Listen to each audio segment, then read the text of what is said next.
Hello everyone, welcome to our channel KFA legal. और आज हम लोग डिस्कस करने वाले हैं इन्वायरमेंटल लॉ की स्ट्रेटजी। उसका मतलब कि हम लोग इंपॉर्टेंट टॉपिक्स देखेंगे और देखेंगे कि कैसे 3 दिन में अगर आप चाहें तो इन नोट्स से इन्वायरमेंट लॉ खत्म कर सकते हैं। लेकिन उससे इंपॉर्टेंट चीज जो है वो ये है कि हम लोग इन्वायरमेंट लॉ के इंपॉर्टेंट टॉपिक्स देखने वाले हैं जो आपके क्लैट पीजी के लिए इंपॉर्टेंट है। उससे पहले मैं आपको बता दूं कि ये हम लोगों का एक इनिशिएटिव है, फ्री इनिशिएटिव है, जो हम लोग सीपीपी की बात करते हैं। पहले मैं आपको समझा दूं सीपीपी होता क्या है। सीपीपी मतलब होता है क्लैट पैसेज प्रैक्टिस। अब क्या होता है कि आपको मंडे टू फ्राइडे रोज करीब करीब 30 मंडे टू फ्राइडे रोज आपको 2 पैसेज मिलते हैं, 20 उसमें से क्वेश्चंस होते हैं और आपको क्या करना होता है, उसको सॉल्व करना होता है। कहाँ कहाँ पे मिलेंगे आपको? ये हमारे टेलीग्राम ऐप पर मिलेंगे। टेलीग्राम जो चैनल है हमारा, ये हमारा जो ऐप है केएफए लीगल, आप प्ले स्टोर पे डालेंगे आपको मिल जाएगा, या फिर जो वेबसाइट है www.kfalegal.com, यहाँ पे मिल जाएगा। टोटली फ्री है, कोई पैसा मुझे नहीं मिल रहा है, लेकिन आप लोग को प्रैक्टिस का मौका जरूर मिलेगा, इसका विश्वास मैं दिलाता हूं। हम लोग 50 सीपीपी कंप्लीट करने वाले हैं, तो उसका हम लोग ने एक तरीके से चैलेंज रखा है। जो भी उसमें टॉप 3 आएगा उसको हम लोग कोई प्राइज देंगे और आप लोग सॉल्व करिए। इसी फ्राइडे को होने वाला है ये। फ्राइडे मतलब परसों नरसों की बात है, जो भी हो इस बार होने वाला है, आप इसको देख लीजिएगा। खैर, इतना प्रचार काफी है मेरे सीपीपी का। बाकी हम लोग पहुंचते हैं इन्वायरमेंट लॉ की स्ट्रेटेजी पे। तो देखो, मैं पहले आपको क्लियर कर दूं कि इन्वायरमेंट लॉ जो मैंने पास्ट ईयर मैंने खुद दिए भी हैं पेपर पिछले, और जब मैंने एनालिसिस किया उनका तो मुझे एक चीज समझ में आई कि क्लैट पीजी कैसे पूछता है इन्वायरमेंट लॉ का। तो क्लैट पीजी क्या करेगा? क्लैट पीजी एक क्वेश्चन पूछ देगा। मान लो एक टॉपिक है एक्स, ठीक है। अब इस एक्स से वो 3 क्वेश्चन पूछ देगा या 4 क्वेश्चन पूछ देगा, जिसमें मान लो ये जजमेंट आया है, तो जज कौन थे या फिर किस आर्टिकल से रिलेटेड है, क्या इसमें कहा गया, ऐसा पूछ देगा। फिर 2 क्वेश्चन वो पूछ देगा कॉन्स्टिट्यूशन से, इसी कि आर्टिकल 21 में क्या कहा गया था, आर्टिकल 21 में ये आता है कि नहीं आता है, डीपीएसपी कहाँ है, फंडामेंटल ड्यूटी कहाँ पे है इन्वायरमेंट से रिलेटेड, ये सब क्वेश्चंस वो पूछ देगा। इसके अलावा वो 1-2 क्वेश्चन पूछ देगा जजमेंट से, जो रिसेंट जजमेंट आए हुए हैं या फिर लैंडमार्क जजमेंट है, कि प्रिकॉशनरी प्रिंसिपल किसमें दे रखा है, पॉल्यूटर पे प्रिंसिपल किसमें दे रखा है, स्टॉकहोम कॉन्फ्रेंस क्या है, ऐसे पूछेगा। तो कभी भी मैंने ऐसा नहीं देखा, अगर हुआ होगा तो बहुत ही रेयर है, लेकिन जितने मैंने पेपर एनालाइज किए उसमें कभी मैंने ये नहीं देखा कि उसने 10 के 10 क्वेश्चन एक ही किसी टॉपिक से, एक ही किसी एक्ट से वहीं से पूछ लिए हो। इन्वायरमेंट लॉ में वो हमेशा आसपास से पूछता है। उसका कारण क्या है कि इन्वायरमेंट लॉ की आप पीएचडी तो करके आए नहीं है बीएलएलबी में, तो उनको पता है अगर आप केसेस की बात करें ना, तो मुश्किल से 15-20 केसेस उनके पेट केस हैं, वो वहीं से पूछेंगे। ये देखो मेरे नोट्स में आपको मिल जाएंगे शुरुआत में ही, ठीक है। ये हमारे नोट्स हैं, इसमें आपको मिल जाएंगे। एमसी मेहता एब्सोल्यूट लायबिलिटी वाला, आपको वो मिल, ये इनका पेट क्वेश्चन है। वेल और सिटीजन, जिसमें प्रिकॉशनरी प्रिंसिपल की बात हुई थी। Indian council for environmental legal, इसमें पॉल्यूटर पे की बात हुई थी। पब्लिक ट्रस्ट डॉक्ट्रिन की एमसी मेहता में हुई थी। रूरल लिटिगेशन इंटाइटलमेंट केंद्र वाला जो राइट टू इन्वायरमेंट आर्टिकल 21 में आ गया था, नर्मदा बचाओ, सुभाष कुमार। उसके बाद अब इस बार ये एम के रंजीत बहुत इंपॉर्टेंट हो गया। इसी के साथ एक जीन कैंपेन वाला है, वो भी इंपॉर्टेंट हो गया है, जो 2024 में आया था। यही इनके इतने ही कुछ इनके पेट हैं जो मैंने देखे हैं, अपीयर भी हुए हैं पिछले ईयर्स में, और जो इंपॉर्टेंट हैं। यही लैंडमार्क केसेस इन्वायरमेंट लॉ के लिए काफी हैं। रिसेंट के लिए आपको ये मिल जाएंगे, ठीक है। तो ये क्या करते हैं, जैसा हमने आपको बताया कि ये कभी भी ऐसा नहीं करेंगे कि डायरेक्ट उसी से सब कुछ क्वेश्चन पूछ लेंगे। ये घुमा फिराकर हर चीज से थोड़ा थोड़ा पूछते हैं। थोड़ा उस केस से पूछ लेंगे, थोड़ा उसी केस से रिलेटेड टॉपिक से पूछ लेंगे, थोड़ा कॉन्स्टिट्यूशन से पूछ लेंगे, थोड़ा प्रिंसिपल से पूछ लेंगे, और थोड़े 1-2 क्वेश्चन किसी लैंडमार्क केस से पूछ लेंगे। तो उसके लिए हमें क्या क्या पढ़ना चाहिए वो हम इस वीडियो में देखने वाले हैं। तो सबसे पहले हमको शुरू करनी होगी, अगर हम इन्वायरमेंट शुरू कर रहे हैं तो इन्वायरमेंट देखिए, अगर मैं एक्ट की बात करूं तो सबसे इंपॉर्टेंट एक्ट है इन्वायरमेंट प्रोटेक्शन एक्ट, ठीक है। ये स्टॉकहोम कॉन्फ्रेंस के बाद बना था, ये आपको याद रखना है, और इसको थोड़ा डीप में जाके पढ़ना है। मैंने अपने नोट्स में इसी को डीप में कवर किया है। बाकी वाटर एक्ट है, वाटर सेस एक्ट है, एयर एक्ट है, नॉइज पोल्यूशन है, उन सबको ऊपर ऊपर से देख लेना है, ज्यादा डीप में नहीं जाना है, क्योंकि अगर इसमें फंसे रहे तो इसी में फंसे रह जाएंगे आप, ठीक है। उसको ज्यादा अंदर से नहीं देखना है, लेकिन इन्वायरमेंटल प्रोटेक्शन एक्ट को थोड़ा अच्छे से देख लेना है। इसमें डेफिनेशंस दे रखी हैं, इसमें पेनाल्टीज दे रखी हैं। सबसे इंपॉर्टेंट टॉपिक तो इन्वायरमेंटल जो असेसमेंट होता है वो है, इन्वायरमेंट इम्पैक्ट असेसमेंट जो होता है, EIA, वो है बहुत इंपॉर्टेंट टॉपिक है वो। उसको भी आपको पढ़ना चाहिए, वो इन्वायरमेंटल प्रोटेक्शन एक्ट में आपको मिल जाएगा। तो इसके लिए आपको सबसे पहले तो इन्वायरमेंट की डेफिनेशन आप इन्वायरमेंटल प्रोटेक्शन एक्ट से देख लीजिए। उसके बाद स्टॉकहोम कॉन्फ्रेंस आप जानते हैं, मैग्ना कार्टा कहा गया था, सबसे पहले कॉन्फ्रेंस थी जिसको कहा जाता है कि इन्वायरमेंट से रिलेटेड थी, वो आपको पढ़ना है। उसका जैसा मैंने आपको बताया था कि कॉन्स्टिट्यूशन का फ्रेमवर्क, कॉन्स्टिट्यूशन से जहां जहां से भी आर्टिकल रिलेट कर सकते हैं ये पूछ लेते हैं। आर्टिकल 21 पूछ लेंगे, ये सब पूछा है इन्होंने। आर्टिकल 48A पूछ लेंगे, आर्टिकल 51AG पूछ लेंगे, और ये जो केसेस हैं वो पूछ लेंगे। इसके बाद कुछ प्रिंसिपल्स हैं, आपको वो जरूर पता होनी चाहिए। एब्सोल्यूट लायबिलिटी वाला, पॉल्यूटर पे प्रिंसिपल, ये शायद जो रियो सबमिट हुई थी, जो उसमें प्रिंसिपल्स दे रखे हैं, ये प्रिंसिपल 15 है। पॉल्यूटर पे 15 है, नहीं, प्रिकॉशनरी 15 है और पॉल्यूटर पे 16 है। तो आपको ये दोनों पता होना चाहिए। पॉल्यूटर पे प्रिंसिपल किस केस से इंडिया में आए हैं, कौन सा इनका नंबर है, प्रिंसिपल नंबर है। Precautionary principle, public trust doctrine, intergenerational equity, development and environmental, ये आपको पता होनी चाहिए डॉक्ट्रिन्स यहाँ पे, ठीक है। इसके अलावा जब हम लोग फ्रेमवर्क पे जाते हैं, देखो सबसे पहले मैंने आपको बताया इन्वायरमेंटल प्रोटेक्शन एक्ट बहुत इंपॉर्टेंट है। इसके अलावा थोड़ा थोड़ा आपको और क्या क्या पढ़ना है, water prevention and control of population act, pollution act, air का आपको पढ़ना है, नॉइस पॉल्यूशन का पढ़ना है।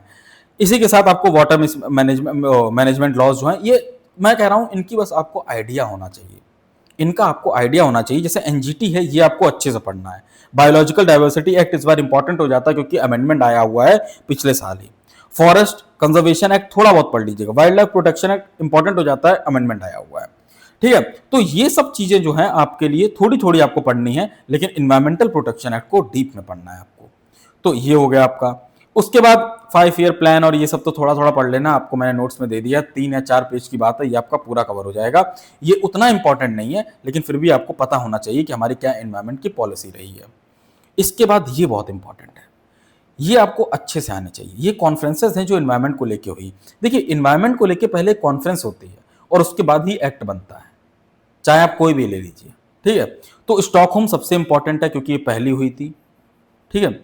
उसके बाद रियो अर्थ समिट हुई है, इसके बाद ये 20 साल बाद हुई है, तब ये रियो +20 हुई है। जोहान्सबर्ग जो ये साउथ अफ्रीका में है, ये समिट हुई थी, इसी के बाद हुई थी 10 साल बाद। उसके बाद क्योटो प्रोटोकॉल जो ग्रीन हाउस को कम करने के लिए, पेरिस एग्रीमेंट जो हम लोग कम करने वाले थे 2015 में हुआ था कि ग्लोबल टेम्परेचर जो 2% से ऊपर, 2 डिग्री से ऊपर नहीं जाना चाहिए, ये आपको अच्छे से पता होना चाहिए। मॉन्ट्रियल प्रोटोकॉल, बेसल कन्वेंशन और ये UNCLOS मैरीन पॉल्यूशन के ऊपर है। तो ये आपको नोट्स में भी मिल जाएंगे और इनको आपको थोड़ा अंदाजा होना चाहिए कि इनमें कब कब ये हुआ था। देखो क्या क्या अंदाजा होना चाहिए, डेट या ईयर कब ये हुआ था और क्या इसमें कहा गया था या क्या इससे निकल के आया था। स्टॉकहोम के बाद ही हमारा एनवायरमेंटल प्रोटेक्शन एक्ट आया है, तो ये आपको पता होना चाहिए। ये मैग्ना कार्टा कहलाया जाता है, ठीक है। ये UNEP का क्रिएशन था। इसके बाद कई चीजें ऐसी हैं, ये आपको पता होनी चाहिए उस कॉन्फ्रेंस के बारे में, और यही इंपॉर्टेंट है ज्यादातर कॉन्फ्रेंसेस जो हुई हैं। रिसेंटली जब हम लोग चलेंगे, मैंने अपने नोट्स में इंक्लूड किया है, जो रिसेंट डेवलपमेंट हुआ है उसमें एक और आ गया है। उसमें अगर आप कॉन्फ्रेंसेस की बात करेंगे तो 2023 के बाद UN क्लाइमेट चेंज कॉन्फ्रेंस जो 2028 वो COP28 2023 में हुई है, ये है। इसी के साथ एडवाइजरी ओपिनियन इनका आया है, वो हो गया है, ठीक है। उसके बाद कोई ऐसा इंपॉर्टेंट नहीं हुआ है, ऐसा कोई इंपॉर्टेंट नहीं हुआ है। आपको ये जरूर याद लेकिन रखना चाहिए, जो COP28 हुआ था क्या क्या इसमें कहा गया था, ये आपको यहाँ मिल जाएगा।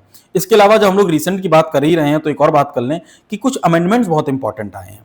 बायोलॉजिकल डाइवर्सिटी अमेंडमेंट एक्ट, ये बहुत इंपॉर्टेंट है, ये आपको पढ़ना है। फॉरेस्ट कंजर्वेशन अमेंडमेंट एक्ट, ये भी इंपॉर्टेंट है, लेकिन इतना इंपॉर्टेंट नहीं है जितना ये है। इससे भी ज्यादा जो सबसे इंपॉर्टेंट है, वाटर वाला भी कोई खास इंपॉर्टेंट नहीं है, लेकिन ये डीक्रिमिनलाइजेशन वाय, मतलब ये इस एक्ट का नाम नहीं है, एक्ट का नाम है जन विश्वास अमेंडमेंट ऑफ प्रोविजंस एक्ट 2023। क्यों ये इंपॉर्टेंट है?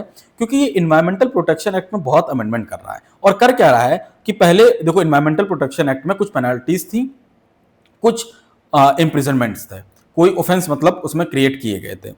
तो उसमें क्या था कि मान लीजिए 5 साल की कहीं सजा थी, तो ये एक्ट ने क्या कर दिया, उसको 5 लाख के लिए, एक तरीके से मैं एग्जांपल दे रहा हूं, 5 लाख का पेनल्टी लगाने का प्रोविजन कर दिया और ये इंप्रिजनमेंट हटा दिया। तो अब क्वेश्चन क्या बन सकता है? क्वेश्चन ये बनेगा कि जो जन विश्वास, एक तो डायरेक्ट क्वेश्चन बन जाएंगे, एक वो थ्योरी वाला क्वेश्चन नहीं बनता, वो क्या बनेगा कि जन विश्वास जो एक्ट है, ये जो लाया गया है, जिसने इम्प्रिजनमेंट हटाकर ज्यादातर जगह पे पेनाल्टीज लगा दिया है, ये कौन से प्रिंसिपल को दिखाता है? तो ये दिखाता है पॉल्यूटर पे प्रिंसिपल। पॉल्यूटर पे प्रिंसिपल क्या होता है कि अगर आपने गलती की है तो आप पे करेंगे। तो यहां पर आपको पनिश करने की जगह आपको पे करवाया जा रहा है, एक तरीके से उधर ये बढ़ रहा है। तो ये इंपॉर्टेंट बहुत है। इसके अलावा कुछ और भी इंपॉर्टेंट है, वाइल्ड लाइफ का आया है, ये इतना इंपॉर्टेंट नहीं है, लेकिन ये आपको जरूर याद रखना है।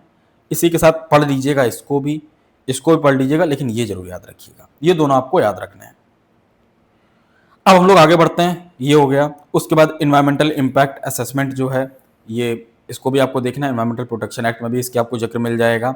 इन्वायरमेंटल ऑडिट को, PIL और जो ये केसेस फाइल होते रहते हैं, इसको भी देखना है। और जो कंटेम्प्रेरी मैं आपको बता ही चुका हूं। इसके अलावा कभी कभी आपको क्रिमिनल लॉ से अगर कनेक्ट करना है, मान लीजिए वो कह देते हैं क्रिमिनल लॉ से कनेक्ट करना है, तो IPC में जो पब्लिक न्यूसेंस एयर और वाटर पॉल्यूशन की बात होती है 268, 277, 278, वो है। इसका आप BNS में देख लीजिएगा क्या है, मुझे याद नहीं आ रहा है, लेकिन देख लीजिएगा कौन से कॉरस्पॉन्डिंग सेक्शंस हैं BNS में इसके।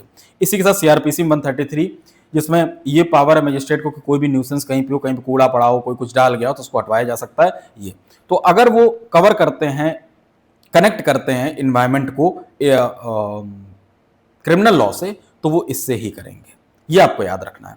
ये आपका इन्वायरमेंट लॉ हो गया, ये आपकी फाउंडेशन ले डाउन कर देगा। इसके बाद अगर कोई भी केस आता है नया, तो आपको उसको अच्छे से पढ़ना है और देखना है कि किस कैटेगरी में फॉल करता है, और उस कैटेगरी को फिर से थोड़ा और अच्छे से पढ़ना है। लेकिन यहां पर आपका 80% सिलेबस कंप्लीट हो जाएगा as far as CLAT PG is concern, as far as environmental law in CLAT PG is concern.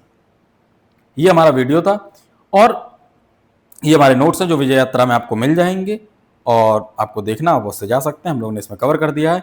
इसी के साथ मैंने स्ट्रैटेजी 3 दिन की दी हुई है, वो ये है, वो पेज वाइज है, विजय यात्रा वालों को मिल जाएगी कि अगर आप पेज 1 पहले डे 1 में आपको पेज 1 से लेके और 16 तक खत्म करना है, और उसमें आप ये सब कवर कर ले जाएंगे।